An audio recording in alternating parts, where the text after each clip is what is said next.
mana sales yang sekarang ini mereka masih semuanya dicatat manual.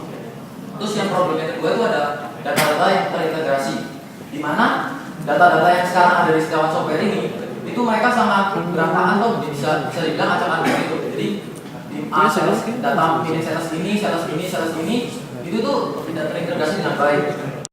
Terus tujuan kita membuat Salesforce automation ini untuk menjawab usulan-usulan yang mereka buat.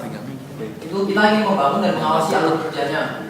Yang kedua itu memudahkan mengatur data customer-nya. Yang ketiga adalah kita tambahkan fitur pencatatan jadwal untuk salesnya. Sekarang kita masuk, apa tuh CRM itu apa sih? CRM itu kepanjangan dari Customer Relationship Management, di mana CRM ini itu adalah sistem informasi yang terintegrasi yang digunakan untuk menjadwalkan dan mengendalikan aktivitas-aktivitas pra penjualan maupun pasca penjualan.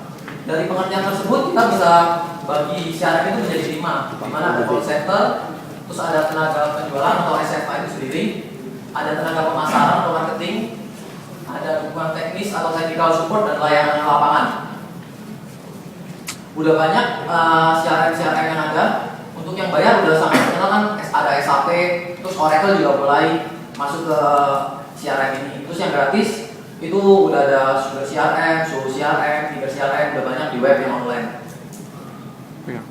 Terus kita akan membahas yang Salesforce Automation System yang saya implementasikan di Setiawan Software. Itu ada 4 bagian, ada lead, account, contact book, dan activity. Di mana pusat dari sistem ini itu berada di leads, karena 50% proses berada di leads. Ya, kita masuk pertama ada leads. Apa sih itu leads? Leads itu bisa dibilang prospek atau orang yang akan mengambil project di dalam hal ini Setiawan Software. Di mana di dalam lead ini kita bisa mencatat data-data lead, kita bisa melihat siapa saja yang kita punya. Terus juga ada data dari suatu project, di mana lead A ini akan membuat suatu project apa. Misalnya dia ingin project untuk pembikinan program aplikasi inventory. Dari project tersebut kita bisa melihat ada cost dari suatu project ini. Jadi project ini memiliki cost berapa. Setelah dari cost kita bisa mengeluarkan quotation atau penawaran. Nah, dengan adanya cost dan quotation kita bisa tahu project ini kita punya nilai keuntungan berapa.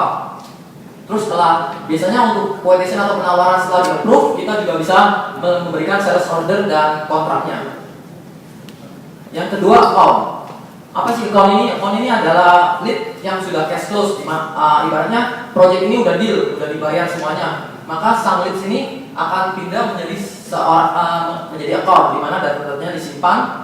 Terus juga kita bisa melihat history dari account tersebut, di mana si A ini pernah mengambil misalnya 4 project di kita. Jadi kita bisa lihat kecenderungannya dia mengambil project yang lebih ke arah mana. Misalnya jualan ini kayak antivirus, dia lebih suka mengambil yang merek, misalnya saya sebut Kasper Sky 5. Terus dari kecenderungan itu kita bisa lihat adanya berikan informasi dan news dari produk tersebut. Jadi misalnya Kasper Sky ada diskon, saya udah tahu nih akun-akun mana yang memiliki kecenderungan untuk mengambil Kasper Sky. Dari situ kita kirimkan email ke dia kalau Kasper Sky ini ada diskon atau ada potongan harga kayak gitu. Terus ada contact book. Contact book ini sama kayak di gadget kita semua, di handphone gitu. Dia simpan semua data-data, phone number, nama, company.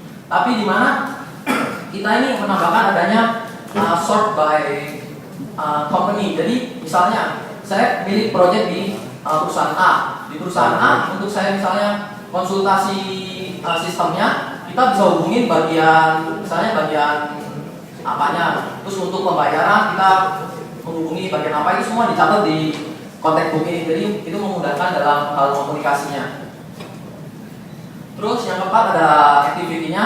Di activity ini kita seperti to-do list, kita catat apa yang akan kita kerjakan hari ini. Jadi saya harus kayak punya semacam agenda, tapi agenda ini online.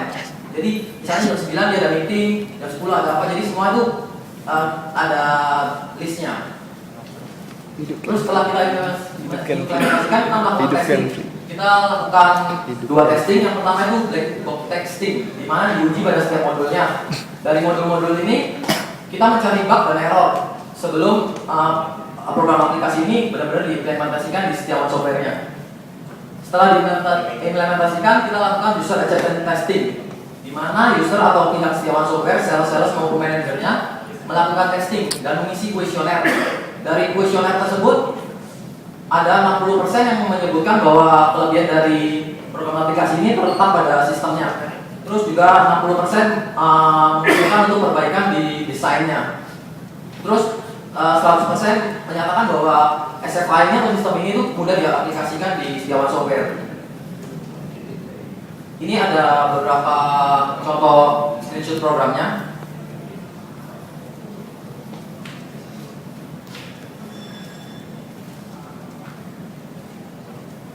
Ini contoh Salesforce Automation System yang kami buat. Ada rancangan inputnya. Jadi setiap ini kayak biasa, setiap ini kan setiap web application memiliki login. Terus kita bisa input data lead-nya. Setelah data lead itu diinput, kita bisa create project atau kita bisa lihat project yang sedang akan dijalankan. Terus kita bisa mengupdate projectnya. Terus ini yang saya maksud dengan cost. Jadi itu ada data cost-nya. Terus ini kita bisa mengirimkan quotation-nya. Untuk rancangan outputnya, ini ada to-do list-nya, kayak hari ini harus kerjain apa. Terus kita bisa di list kita bisa create juga untuk view ini.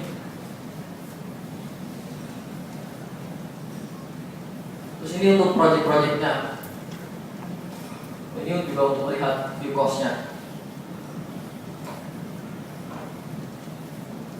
Nah, itu tadi sekilas screenshot programnya. Program ini dibuat dengan Microsoft Visual Studio 2010 dengan bahasa ASP.NET. Sekian, terima kasih. Ya, terima kasih.